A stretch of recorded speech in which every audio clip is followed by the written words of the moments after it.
Inakap.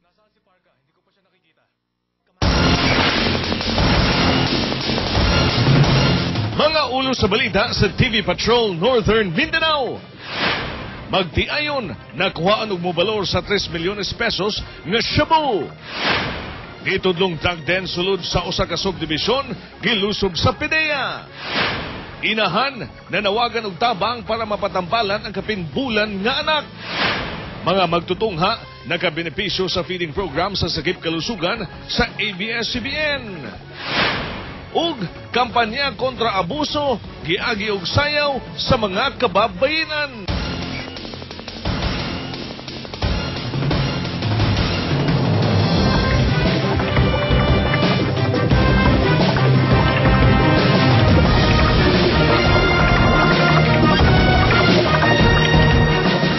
Live gikan sa ABS-CBN News Center sa Cagayan de Oro. Kini ang TV Patrol Northern Mindanao. Mayong hapon kami, ang inyong patrol sa Northern Mindanao. I-raid sa Philippine Drug Enforcement Agency kung PIDEA ang ginudahang usa ka drug den. Sospetsadong shabu pusher nadakpan.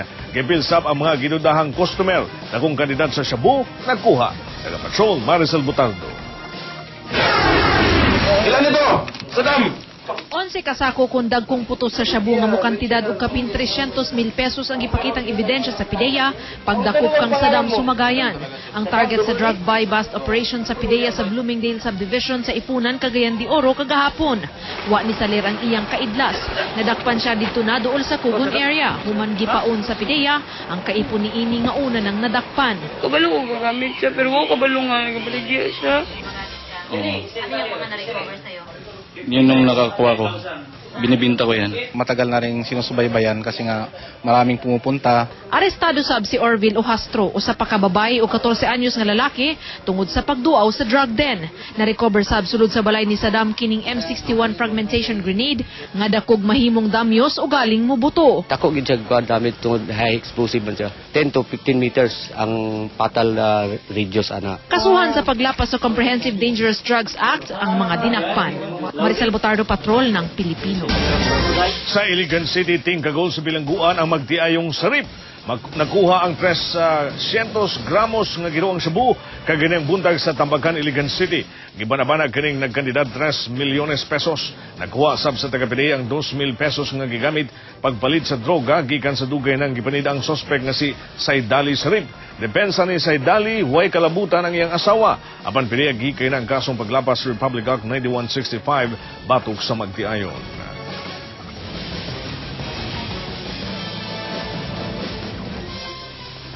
Sa kaon man gud ang balay, aduna gi mga uban nga mga sachet nga nabubugid nila sa bowl. So kung naapas to namo, siguro maabot ning mga tuna sa kilo siguro.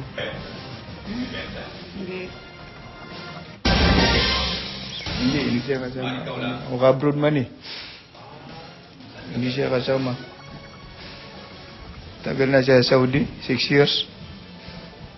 Nagsisisi kayo ngayon dyan? Oo, sir.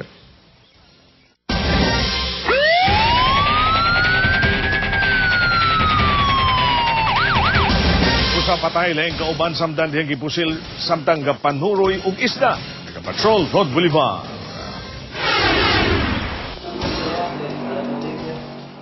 Insigidang patay ang usa ka Jonathan Kabatingan. Nakaangkon kini og mga samad pinusilan sa lain-laing parte sa iyang lawas. Si Kabatingan ang nagmaneho sa motorsiklo diyang kalit gipusil sa Manay Tignapuluan Pebrero 14 sa hapon. Ang kasnining si Dante kakayod na igo sa bala sa iyang walang kamot ug nakagawas ra dayon sa hospital. Nanuroy lang unta og isda ang duwa sa lugar. Kay katong area nga gipusil sila mura og kurbada bitaw kay ba? Kurbada. Na pagkurbada kay lisod ang dalan, medyo sila mahunong para makakuha kay daot mandalan. Dito sila gibirahan. Wala pa'y matudlo ang kapulisan sa mga responsable. Padayon pa usab ang ilang investigasyon sa motibo sa krimen. Sa hungihong sa taga dito, murag karibal lang sa isda ba kanang gyapon surusuroy ba. Samtang kritikal ang kahimtang sa ospital sa usa ka wala pa mailang lalaki. Diyang gamaneho sa iyang motorsiklo na banggaan siya sa laing motor sa highway sa barangay na Tumulan, Tagulwan, Misamis Oriental. Nakasibat dayon ang kaengkwentrong motorsiklo. Nakasuot og itong nga short pants ug blue nga t-shirt ang biktima. Rod Bolivar, Patrol ng Pilipino.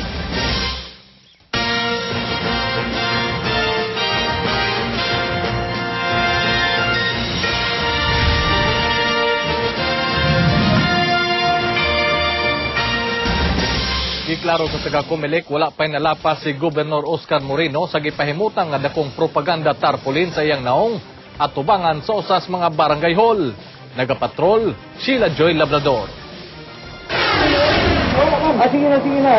Kita niya naman tandua din eh. Para kang Piping Sanchez, di ang ayang naay dakong litrato ni Governor Oscar Moreno at tubangan sa makasandig barangay hall. Giisip niyang pagpangampan niya na kini. This is illegal.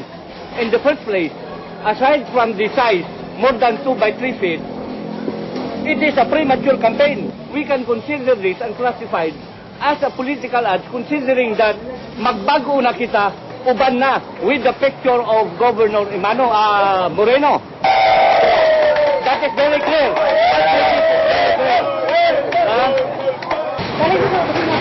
Aron di magkagubot, miabot ang mga pulis. Wala pa isabi na. Isipir na. Dali na magulong. Wala po pa. Yeah, taga-sitil ko sila. Taga-sitil ko sila. Taga-sitil ko sila. Wa kini mauyuni sa barangay kapitan. Pao. Itas. Nakarangkap mo na nilalati. Wala pa namin nasundan. Wala namin nilalati. Hindi man siya taga-Comelec.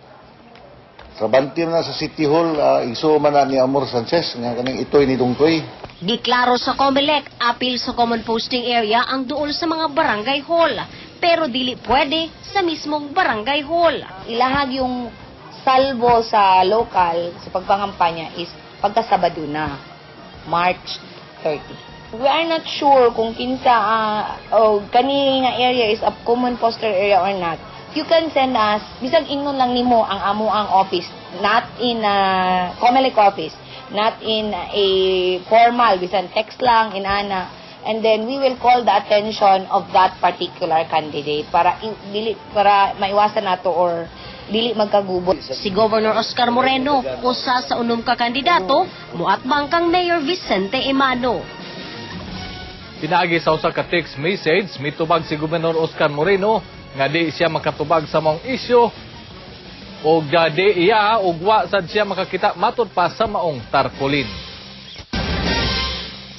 Kauban pang mga balita, gipusil ang balay sa usa ka journalist, kinsa editor sa usa ka lokal nga pamantalaan o komentarista sab sa usa sibyahan sa radyo sa Dipolog City. Politika ang nakit-ang motibo. Nagapatrol, Dinah Jestro. Bang! Bang, bang, bang, bang, bang!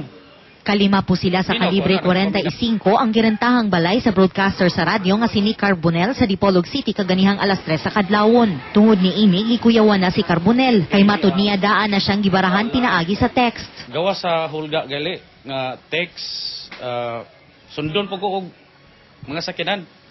Sundon ko og sakinan, motor ana. Pero sa igo dili kay nakuhatag pagtagad, pero wala ko'y kumpiyansa. Tadi na ko karkulo. Basta lang nga nakadungog may mura na akong nakuanan. Ako di ko kakuan murag. Amot di ko kakuan na to kay wala na ko maka. Nga ako motora, wa ko mag-ihap og pila. Wala mo nagawan. Wala kay nakisyanan ka buto na. Nagtuo si Carbonell nga politika ang motibo sa pagpamusil tungod sa pagkakritiko niini sa mga opisyal sa gobyerno sa Dipolog. Ang ako magduda isa akong trabaho. Kay nisantop ni sa kong una ako lang ni kaugalingon, wala ko gatumbok og bisan kinsa. Misantop ni sa kong una nga dunay labot sa trabaho. Basin sa mong nakuha nga investigasyon, padayon nang gihapon mi nga nagtan-aw di pa sa pagkakaroon di sa panamo maistorya og unsay motibo sa mga pangitabo o bahin ba sa politika o bahin ba sa iyang trabaho.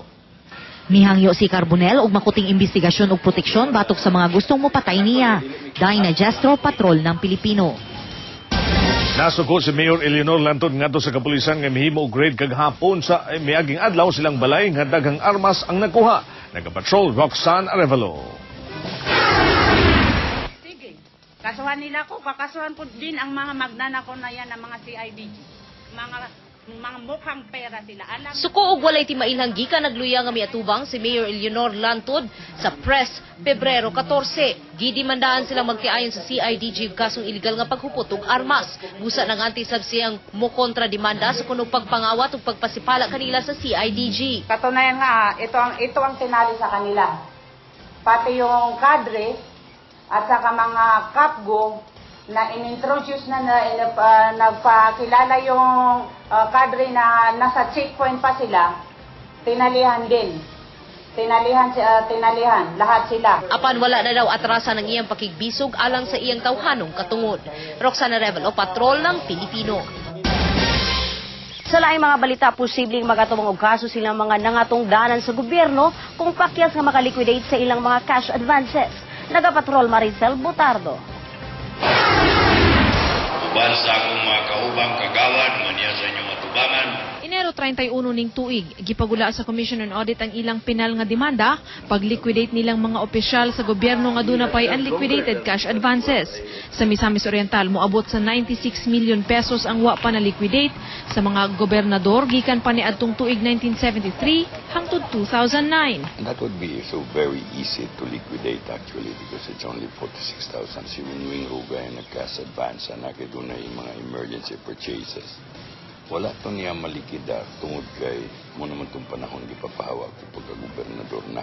I don't have the figures with me, but dili mo sa tinanagan ako. And what's important here is the advances were legal, the advances were liquidated, and to the extent na ay wala pa ma-liquidate, they are being liquidated. It's a continuing thing. Ang advances is a continuing thing. Like every payroll, na ay advances ka na. And then liquidate. And then, yes. Nakalatid sa memorandum circular sa COA nga ang pakyas nga makaliquidate sa cash advances mag-atubang og tukmang kasong administratibo o kriminal. Maricel Botardo, Patrol ng Pilipino.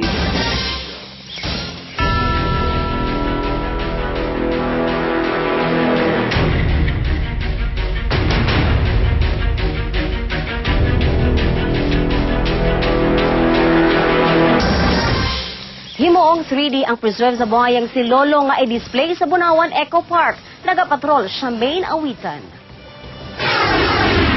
Huwag kita ang negosyo sa Bunawan Eco Park upat kaadlaw human namatay ang buhayang si Lolo. Halos walay tao, gawas na lamang sa pipila ka mga trabahador. Nawad-an na og paglaom ang kanhi na maligya nga si Ginang Lorna. Sa pagkakaron, sa pagkamatay gyud ni Lolong, apektado ang residente diri sa among barangay.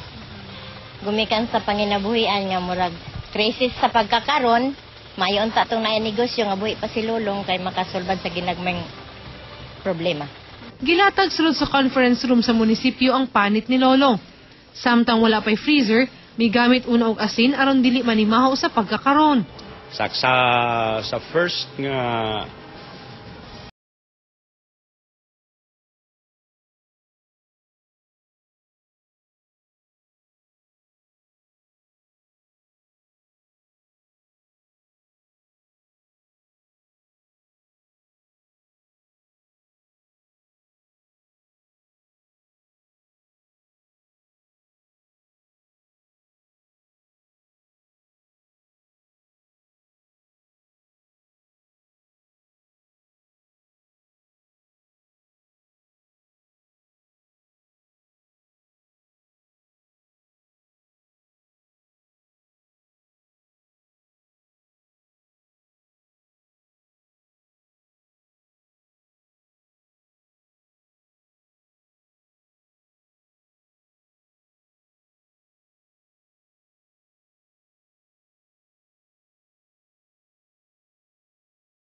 Sa mga motor, wala na sila gipili. Ilang gi-impound ang motorsiklo sa mga driver nga walay mapakitang lisensya o ORCR. Puro mga tools. O gipahimangnuan sab sa mga pulis ang ubang mga driver. Yung side mirror mo, Parang ano ko lang nabali po kasi sir eh. kahit yung isa. Ay, kahit isa lang po, okay lang po ba? May reason ka naman. Opo. Tapos, kahit gabi, mag-helmet din tayo. Opo sir. Atensya na po sir. Rod Bolivar, Patrol ng Pilipino. Ipagula nag-hold departure order para sa pitong ka mga akusadong uban ni Jacob Coco Rasuman sa kasong syndicated estafa. But buod pasabot, di na makagawa sa Pilipinas sa mga akusadong sila si Coco Rasuman, Bashir di Ampuna, Jalaima Rasuman di Mangaron, Jamila Rasuman di Tumawis, Jeremiah Rasuman, Jamiri Rasuman ug Princess Alia Rasuman. Sumala sa abogado sa mga Rasuman, di na unta kinanglan pa og hold departure order. The hold departure order does not affect the accused, Rasumans and Tumawis. Because for one, they have no intention to leave the country. They would face their cases in court. Actually, lakang is prosecution. I-suspend ang proceedings. Ang amo lahi. We wanted the motion to quash and the motion to redetermine probable cause be decided in favor of the accused. Gipadalhan na og notice of resolution sa Court of Appeals Cagayan de Oro ang DENR-MGB, mga mining corporations o lokal nga opisyalis sa Cagayan de Oro aron dunggon ang writ of kalikasan nga petisyon sa Bangon Cagayan. Ania ang report.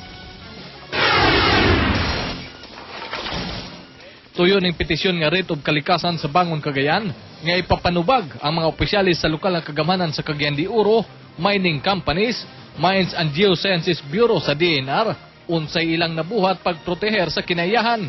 Naghitak ang pagpangminaw bulawan sa kabukiran sa paaging flash mining dakong distroso sa kinayahan.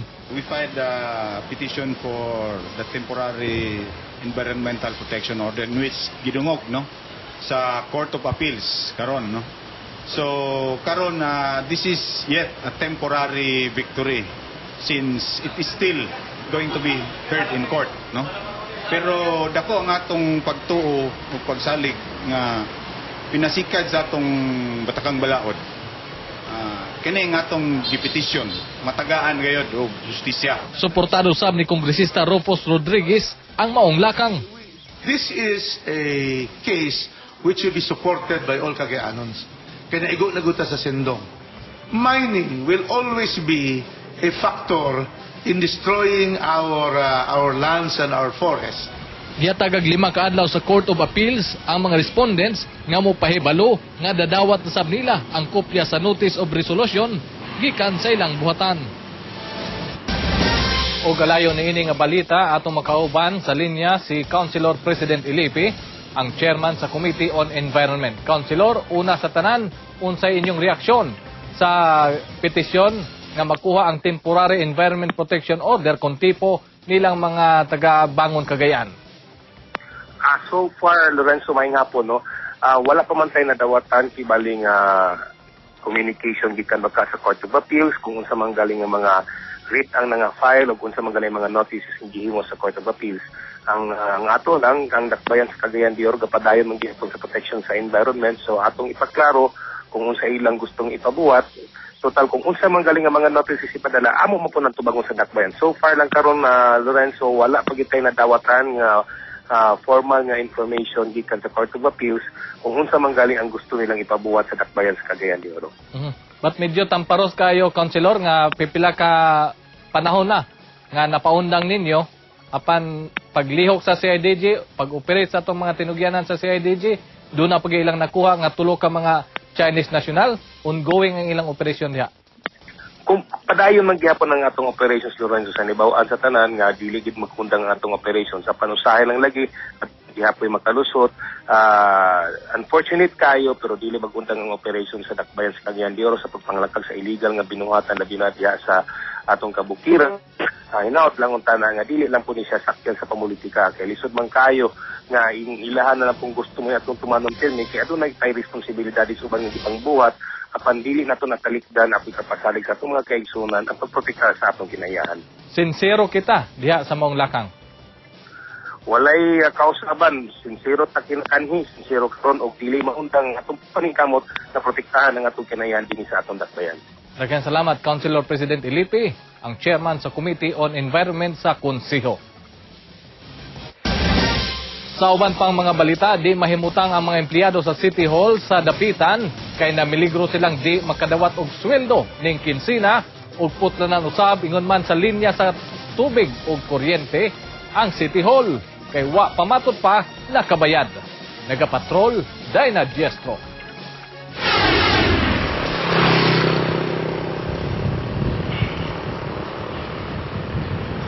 Posibleng di masweldohan ang dulan 400 ka mga empleyado sa Dapitan City karong Pebrero 15. Kay wa pa napasar ang resolusyon sa Sangguniang Panlungsod nga mo'y sumbanan pag ila sa perma sa bagong mayor sa tanang transaksyon sa bangko. Mga empleyado padayong katrabaho ug di gusto magpaapekto. Until now, it's still pending in the office of the Sanggunian. Once that request for resolution is not approved, I could not sign any releases to specimen. I could not sign it and the bank will not approve. Kakontrapartido sa mayor ang tanang sakop sa Sangguniang Panlungsod. Apan sumala sa vice mayor, walay basihan ang reklamo sa mayor. Dili man siya tinuod. Ang katong iyahang gipadala na mga letter, wala man urgency no in nature katong gipadala na mga letter nga mag-request sa resolution nga katong nga signatories lagi sa kuan din. So kay wala man po urgency, gi-refer namo sa Committee on Rules no. Dili man kay sila ra maapektuhan hasta man pud ring among mga empleyado, di man pud makasweldo. Mahimo unta mo perma ang budget officer nga si Cecilia Humawan sa pinansyal nga mga transaksyon sa syudad. Apan gitangtang kini sa pwesto ni Mayor Cardino. On the side sa executive, na diri ang problema sa executive. Kaya ang mga signatory is new, no? Then the only person na alternate unta sa city administrator before, na which is permanent, which is the city budget officer, natangtang man sa effective adtong Monday by virtue of the executive order. Duga nga problema, putlanan sa supply sa tubig ug kuryente ang government center kay wa pa kabayad ang syudad. Dina Diestro, Patrol ng Pilipino. Nang problema ang mga sandong survivors sa Iligan City kay wala nila mapuyi ang balay nga para nila gipanghimo kini nga bodega. Nagapatrol Roxanne Arevalo.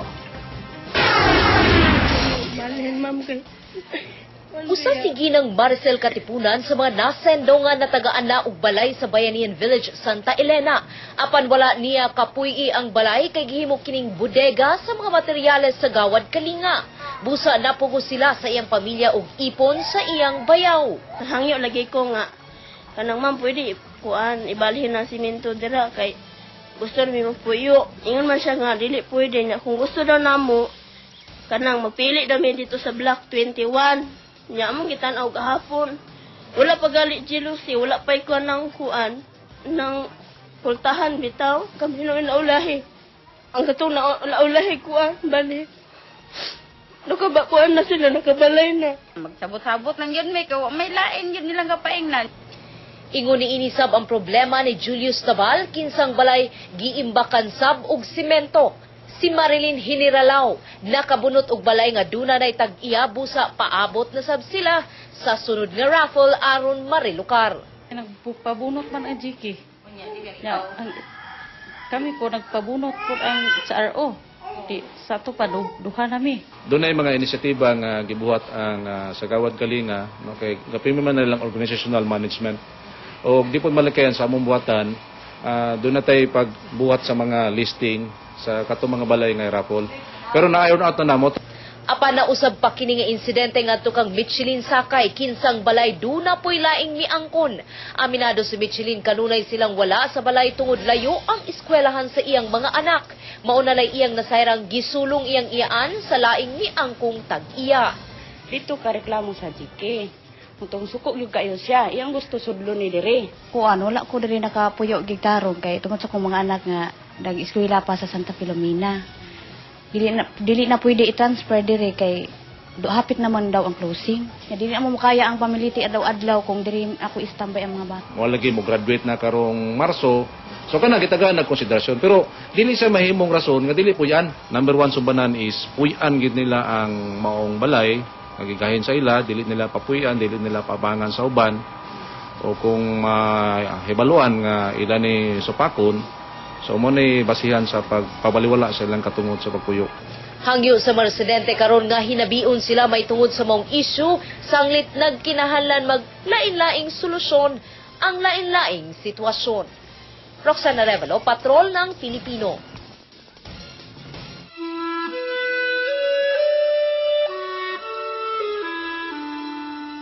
Kapamilya hilabihang kabalaka ang gibati sa usa ka inahan paggawas sa tinai ug ubang parte sa tiyan sa iyang usa ka bulang anak. Busa karon nga muyo sila sa inyong panabang. Ania ang report.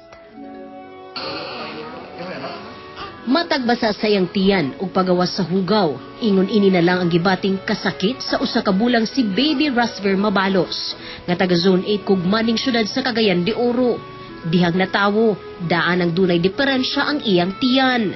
Gawas ang iyang liver, small ug large intestine ug some part nga sa spleen sa iyang internal organs. Duha ka higayunang naoperahan si Baby Rasver. Una aron mauli ang tinai ug ubang parte sa lawas sulod sa tiyan. Apan na impeksyon kini ug gioperahan og usab human ni buto ang iyang tinai. Karon, labing gikinahanglan niini ang mamintinar ang tambal aron di maimpeksyon ang samad hangtod kini mauga ug mapilot. Butang nga di makaya sa mga ginikanan. Ako ma'am karon wa na koy trabaho man na akong sulo sa akong bana, di gid igo gid. Gani nakaungong pa ang balayron niini nga tunga sa milyon ka pesos sa ospital. Hangtod pa sa matagsimanang gasto sa tambal sa bata nga mobalor sa kapin 2,000 pesos. Nanawagan ako sa publiko nga kung nay malumog ang kasing-kasing, matabangan kami sa mga problema sa mga anak, especially ang maintenance. Doon na mainisyal nga nitabang alang sa pamilya, apan tipik lang kini sa dakong panginahanglanon. Alang sa inyong mga pangutana o donasyon alang kang Baby Rasver, mamahimo ka mong motawag sa Servisyo Patrol Hotline sa numerong 088-858-6105. Sa laing mga balita, nagpula-pula ang kadalanan sa Cagayan de Oro Domingo sa buntag. Napulo kalibo ka mga nakapula og t-shirt nga runner ang miapil sa Million Run Volunteer Run sa Philippine National Red Cross. Dungang gihimo ang fund run sa lain-laing dapit sa nasod. Ang kita pagagamiton sa pagpatukod sa bagong building sa Mindanao Regional Blood Center sa Red Cross sa Cagayan de Oro. Sa kasamtangan, gigamit pagihapon sa Red Cross ang gabalay nga tuig 1956 pa natukod. Excited kami kay very successful. Good success here today. And the beneficiary of this, the people themselves. Because the Red Cross will be empowered, the people are empowered, we'll have a new building. Kapin usa ka milyon ka pesos ang nakolekta tanan sa maong run sa Cagayan de Oro. Matag adlaw 50 ngadto sa 60 ka bag sa dugo ang mahatag sa Red Cross sa mga nanginahanglang pasyente.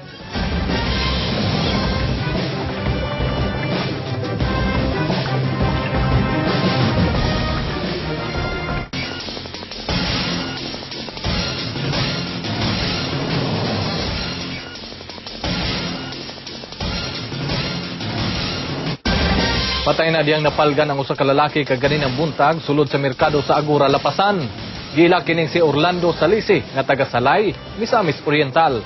Sa inisyal nga investigasyon sa Agura Police, daan ang namatikdan sa gwardiya nga taud-taud na kining gasandig sa dapit. Gideklara sa taga Rescue 411 nga patay na kini tungod sa dehydration.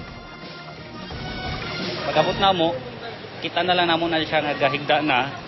Then nangutana namin sa gwardiya, naobserban daw niya nga galuya daw na siya daan nga tawo. After 30 minutes, pagbalik niya, kita na lang niya naghigda na. Tapos kabalaka man siya kaya nga posible na matay mo itong tawag sa pulis. Nag-usag puwersa ang mga kababayan sa Cagayan de Oro alang sa usa ka hataw sa pagsayaw atol sa Valentine's Day. Paagi kini nila aron pangayoon sa gobyerno sa pagpaundang sa pag-abuso sa mga kababayan. Ang maong kampanya giilang 1 billion rising. Sumala sa Women and Children's Protection Desk Cagayan de Oro City Police. Dunay pagtaas sa ihat sa mga kababayan ang ginaabuso gikan 154 niadtong 2011. Despite sa kanang mga balaod nga gipalabang sa atong gobyerno nga pag-protect sa kababayan, padayon nga ginaabuso gihapon atong kababayan. Gusto kasi nilang ma-save yung marriage, kaya okay lang sa kanila na i-abuse sila ng husband nila. Mga kapamilya, karong Domingo alas 8:30, TKO kauban ang bisita nato nga si Congressman Rufus Rodriguez. Ug mao kadto ang mga balitag impormasyon. Kami ang inyong patrol sa Northern Mindanao. Dapig sa kamatuoran, dapig sa katawhan. Ang Lunes, may gabi, dalay ko ng Diyos.